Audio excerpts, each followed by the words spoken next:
পবিত্র কাবা শরীফের গিলাফের অংশ বিশেষ কেটে নেয়ার চেষ্টা। মসজিদুল হারামে এই নজিরবিহীন কাণ্ড ঘটিয়ে সৌদি নিরাপত্তা বাহিনীর হাতে আটক হয়েছেন এক নারী। এই ঘটনাকে কেন্দ্র করে রীতিমতো চাঞ্চল্য ছড়িয়ে পড়েছে সাধারণ মুসল্লি ও সামাজিক যোগাযোগ মাধ্যমে। কে এই নারী, যেটা একটা অপরাধ এবং রয়েছে শাস্তিও, সেই কাজটা তিনি কেন করলেন? পবিত্র মসজিদুল হারাম, যেখানে বিশ্বের লাখো মুসলিম ইবাদতে মগ্ন থাকেন, সেখানেই ঘটল এক অপ্রত্যাশিত ঘটনা। পবিত্র কাবা শরীফের গিলাফের অংশবিশেষ কাটার চেষ্টা করেন এক নারী। প্রত্যক্ষদর্শীদের বর্ণনা অনুযায়ী হজের কাফেলায় আসা এক নারী হঠাৎ কাঁচি দিয়ে পবিত্র কাবা শরীফের কালো গিলাফের একটি অংশ কেটে নেয়ার চেষ্টা করেন।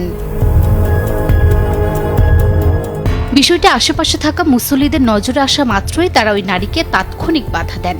অনেকে উচ্চস্বরে তাকে সতর্ক করে জানান যে এ ধরনের কাজ শরীয়ত অনুযায়ী সম্পূর্ণ নিষিদ্ধ। তবে উপস্থিত জনতা ও নিরাপত্তা রক্ষীদের প্রাথমিক সতর্কবার্তা উপেক্ষা করেই তিনি নিজের কাজ চালিয়ে যেতে থাকেন। ধারণা করা হচ্ছে ধর্মীয় আবেগের বশবর্তী হয়ে এটিকে বরকতময় স্মৃতির চিহ্ন হিসেবে নিজের কাছে রাখতে চেয়েছিলেন তিনি। পরিস্থিতি বেগতিক দেখে দ্রুত ঘটনাস্থলে পৌঁছায় সৌদি নিরাপত্তা কর্মীরা। তারা ওই নারীকে হাতে নাতে আটক করে নিয়ে যান। বর্তমানে তিনি সৌদি পুলিশের হেফাজতে রয়েছেন। প্রাথমিক অবস্থায় তার পরিচয় নিয়ে শুরু হয় ধূম্রচাল। সামাজিক যোগাযোগ মাধ্যমে ছড়িয়ে পড়ে যে ওই নারী মিশরের নাগরিক। তবে নির্ভরযোগ্য সূত্রে নিশ্চিত হওয়া গেছে যে আটককৃত নারী মূলত তুরস্কের নাগরিক এবং তিনি একটি তুর্কি হজ কাফেলার সদস্য হিসেবে মক্কায় এসেছিলেন।